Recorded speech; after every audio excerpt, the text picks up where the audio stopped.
guys, and welcome back. Today I'm going to do a corner landscape makeover in this little area over here. This area here gets full sun all afternoon, so whatever I plant here has to love the sun.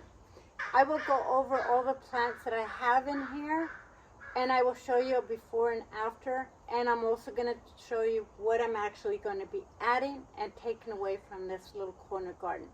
But let me just start by saying, if you're new to my channel, my name is Juanita. Thank you for joining me and welcome. I'm all about getting up, getting out, and getting active, and hopefully to encourage you to do the same, whether it's gardening, doing DIY projects, or just simply enjoying your outdoors and not sitting inside. But hopefully that you will learn from my failures, from my successes, and maybe some tips and tricks along the way. But that being said, you guys, let me go over these plants really quick. Over here I have a spiderwort. This one's a spring bloomer. It blooms these beautiful lilac 3 clover type flowers. It's absolutely stunning. But it is a spring bloomer, and so come summer, this starts dying down and it starts leaving this little bare area. So for that reason, I'm going to be moving this out and either placing it in a container or placing it over in this garden over here. Right here I have some bee balm. I'll put the exact variety on the screen here, but this actually is overcrowded. I overplanted it, so I'm going to be thinning that out. I have some sombrero echinacea over here. That one gets about 8 inches. That one gets about 18 inches in height. The bee balm gets about 24 to 36 inches in height at full maturity. Over here I have an orange butterfly skipper echinacea. This one also gets about 18 inches in full maturity. And then over here I have some English lavender. The flowers on this one is insignificant, but makes for a great filler for either a container or for a border plant or just in your garden somewhere, because it is still beautiful as far as the foliage. Then over here I have some silver mount. This silver mount is absolutely stunning. It's gorgeous. The flowers on them are these little yellow flowers, but they're very insignificant. So primarily you grow this for the color of the foliage. Now when I first put it in here, I thought that it would be like this little border, kind of like a hedge, but as it turned out, it kind of flopped over. So for that reason, this would make great for a garden, rock gardens, or it would also really make great for container gardening. But you can clip this off, and then you'll have new growth over here that'll mount up. So it's not all bad, but I'm going to change it out. I'm going to pull it all out, maybe reintroduce a little bit of it in here, because right along here I'm going to be adding some rocks and maybe raising this garden up a little bit. So the other thing that I'm going to do is I'm going to bring in some more echinacea, because this whole area here is something that I want to add a lot of color to, and echinacea just adds a lot of color for all summer blooms. Now this one I love because the stems themselves are kind of like greenish to red to kind of a macaroon purplish color. So the stems on them are gorgeous, but look at the flowers, they're absolutely stunning. Now this color is very similar to this orange butterfly coneflower here. This one here is a Kissman's orange coneflower. This one will get up to about 18 inches in height in full maturity, and this one will get down to minus 30 degrees. It's zoned for zone 4. So it's pretty cold hardy. In fact, all of these are pretty cold hardy. So this is what it looks like right now, so you can see what it looks like before I get started. Now the Lamian silver beacon is going to stay. This will all change out. So will the spiderwort.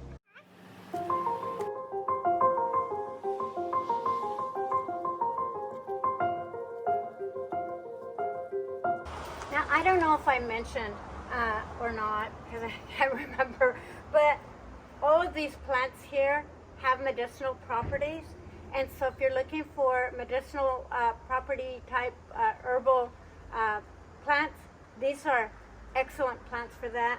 Just make sure they're in a sunny location. If you're into herbs, you probably already know that. But even this silver mount has a lot of medicinal purposes to it.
It's pretty stuck in there. So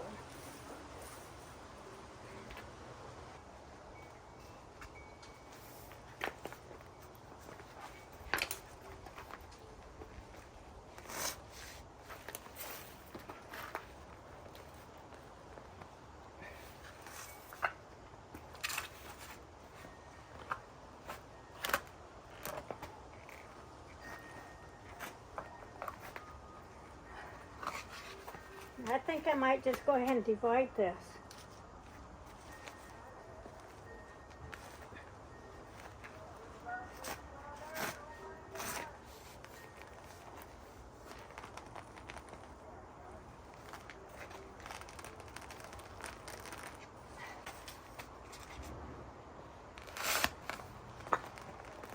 There.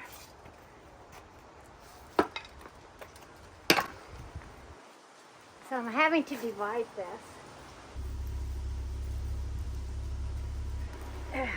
There.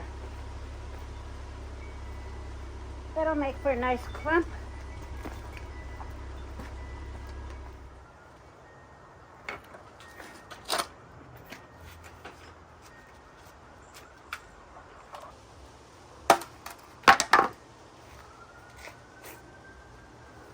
So I think I'm going to also divide this right here. Leave this little clump here because who doesn't love spring flowers, right? So this will be part of my spring flowers. And then I'll add some daffodils here.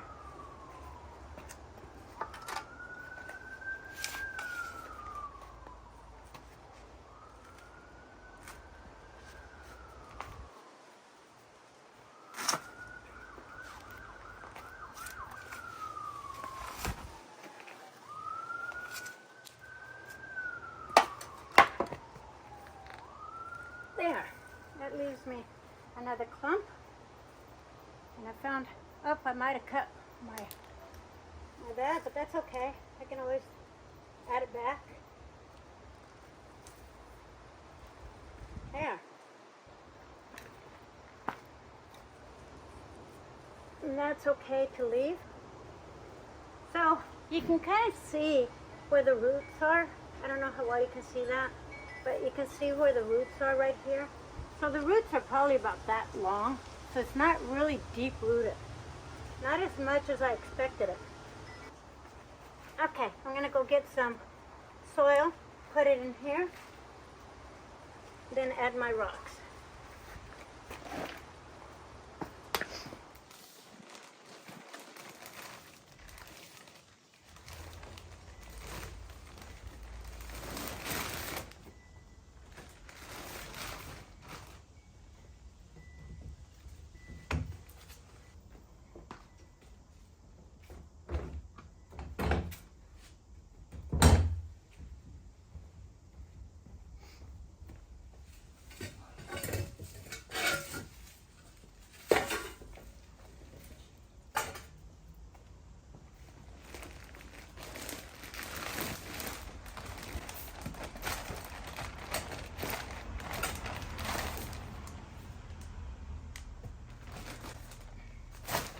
I'll take two just in case one isn't enough. Okay.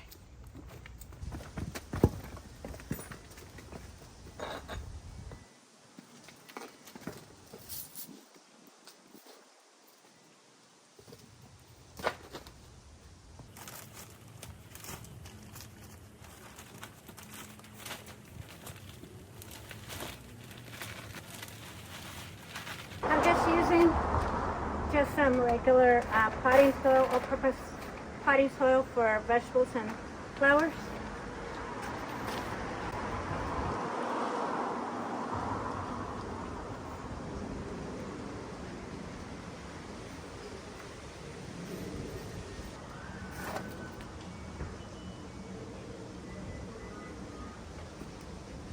So I think I'm gonna move this over here.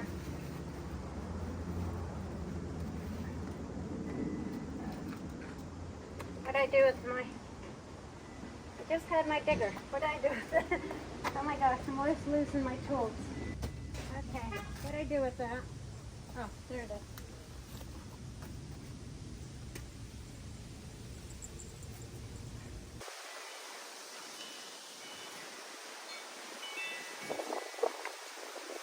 I planted this earlier this summer, and it's already getting well established.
Here's where I'm thinking of putting this clump over here.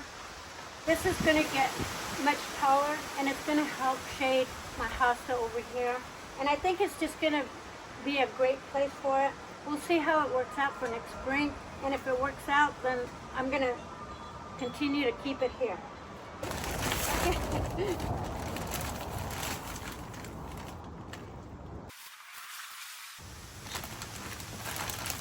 Okay, that takes care of that one. I'm gonna go plant the other one over here. So this area right here is going to be something that I'm going to keep an eye on, but I'm going to plant the other clump right over here.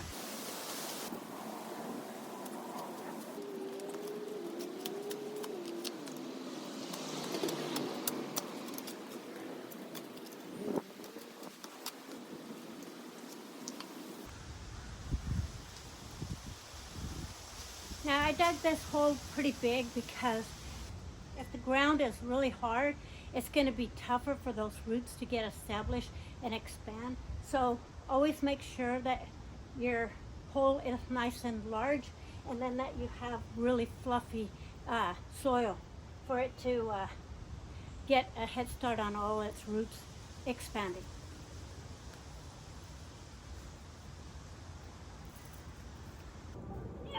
Put that right there. That's going to be a good spot for it.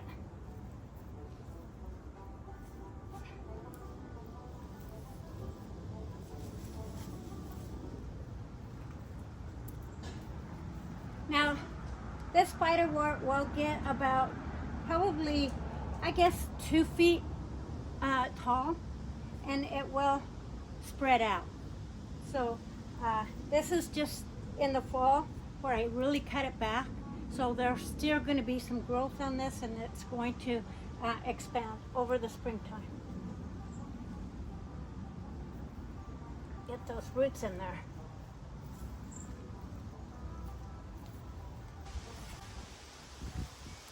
I'm going to tuck my bee balm right over in this corner.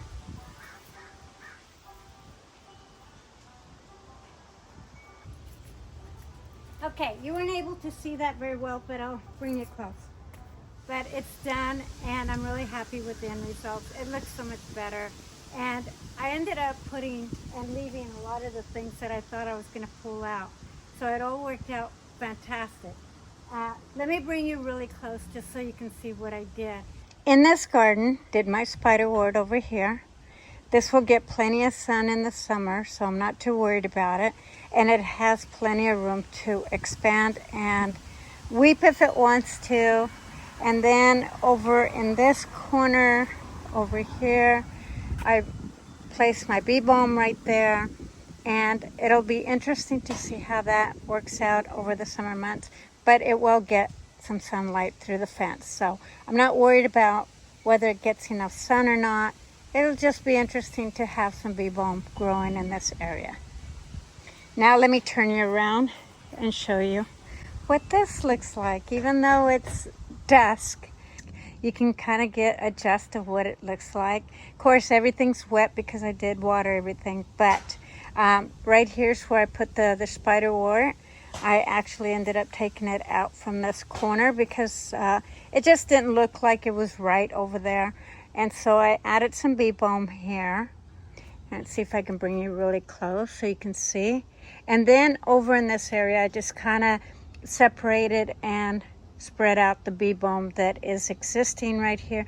This area here still has the bee balm that was already existing there. I don't know if you can see the stems or not, but all this area still has a lot of bee balm in here. So I kind of deadheaded this Echinacea, left that one alone because I really like the way it looks. And then, yeah, and then I introduced all of my silver mount back in. I like repurposing plants instead of buying new plants. You know, it's always kind of a good way to save money. I ended up propping that up, and it looked really good as it turns out. And so I didn't really take away too much, but rather just made it look so much better by adding these rocks. And by the way, adding stones on a little bed. It gives it a whole new look. I could have put these stones there and made it more uniform, but that would have made that bed 6 inches even smaller. And I wanted to expand it rather than take away from it. So by adding those stones, it really kind of brings in a new element to the garden, and I just absolutely love it. Leave it in the comments below. Let me know what you think. But yeah, I think it turned out really nice. It was more work than I expected, but I still love the way it works. Now, the spiderwort here has plenty of room for growth and to cascade over, and it's not going to interfere with the walking path. So I'm really happy with how that all turned out. So yeah, pretty happy. Let me walk you over here and show you where I added the other spiderwort, which is right here. And that's going to be happy. It's going to get taller. It's going to cascade over. Very much like over here, I have this grape hyacinth that flows over. And I just love that look. It kind of reminds me of Uncle It, if you've ever heard of the monsters.